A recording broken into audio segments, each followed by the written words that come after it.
Hello, it's Katie with Burbs and Blooms, and I have a little project today that I'm going to show you. So you probably know that I've been kind of working on our front bed a little bit, dressing it up.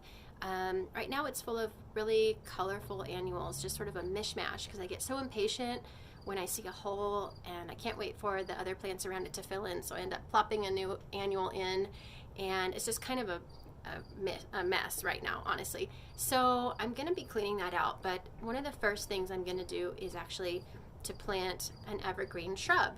So a couple weeks ago I planted an evergreen tree, a Spartan juniper, to give a little bit of height and anchor on the end of the bed at the edge of the house. So step 2 now is a little bit more winter interest in the form of a shrub, and it's kind of going to go right next to the sidewalk as you're walking up, approaching the front door. So I think you'll like it. It might take you along for the ride. So as you can see, the annuals are doing pretty well still. We've got a nice yellow lantana, a couple different colors of sweet alyssum. This cute little red is portulaca. And then in the back there we've got spilled wine, weigela, and a desert beard tongue that's really lanky and needs to be trimmed. Couple of impatiens there, that's kind of that pale pink. A single salvia. This is one salvia that has just gotten absolutely enormous, and if you look closely, oh, and there's a little friend right there.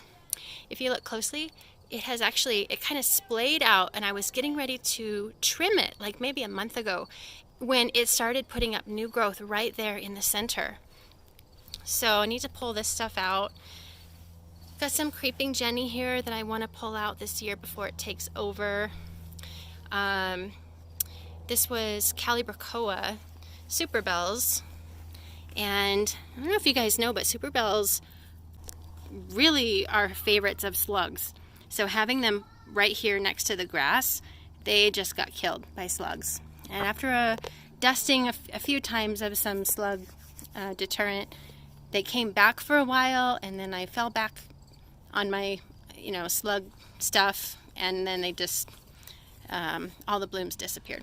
So, some more alyssum. Here's kind of the new area. So I've scooped out, this bed just kind of ended right here. This has been a long process to just scoop out rock as I can.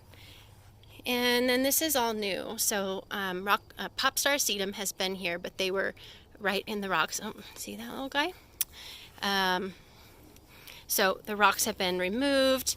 They're kind of, not looking so hot, but we're going to do a kind of a natural border with mulch. So no actual defining edging or anything right there. We'll just push the mulch right up and just cover that rough edge there. You might have seen we got a new Spartan juniper here, just maybe 2 weeks ago or so. I got that guy in the ground.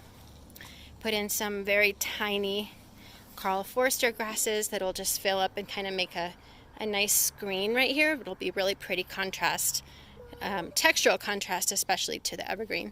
And then this is a clematis, which is hilarious because I have not dealt with clematis wilt, but this season, this thing completely died back to the ground after blooming. I maybe had 3 blooms on it, and I thought, well, maybe I'll need to replace it, but nope, it just came right back, and it's actually put on some pretty good growth. So this is its 3rd season, so it should do, even better each year. So anyway, we're gonna just kind of slowly pull out this hodgepodge of color and start with putting in an evergreen right here in this nice big open spot. So I pulled out the rock, and I put down some compost, I put down some coffee grounds, and just kind of trying to get this area diggable. So it's probably still pretty dry as well, which makes it really tough to dig, but we're going to see how it goes. All right, let's do it. For this kind of big empty spot here, I was actually going to put a globe blue spruce, which is, that beautiful blue color evergreen, because I have no winter interest in this front bed whatsoever. But they get really pretty big. They're very slow growers. But after, 8 or 10 years or whatever, they reach their their full size, I think they're something like 6 feet by 6 feet. And that's not really the space that I have here. I have more of like maybe 3 by 4 or so, more space, going this way. So I actually found this at Home Depot today, a False Cypress Sungold variety. And it gets about 3 feet high, 3 feet wide.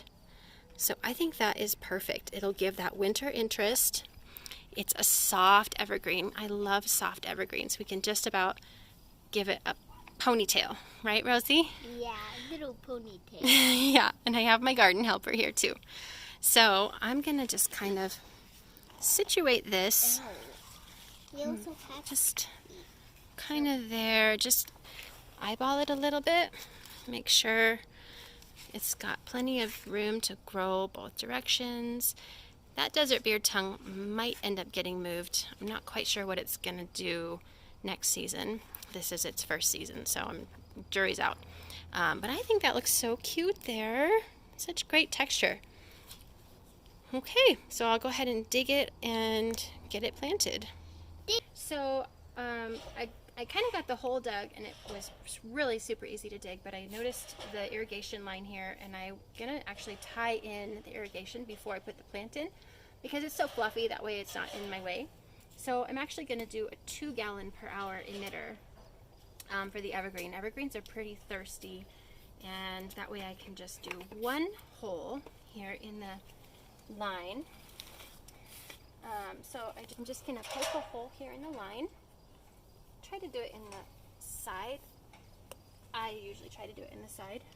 And then I like to put the emitter directly into the line, because then if it was just a coupler and the coupler comes out, you're going to end up with a geyser right here. So if you put the emitter in first, and then you actually hook the 1/4 inch line to your emitter, if the 1/4 inch line falls off, you still will have just 2 gallons per hour coming out.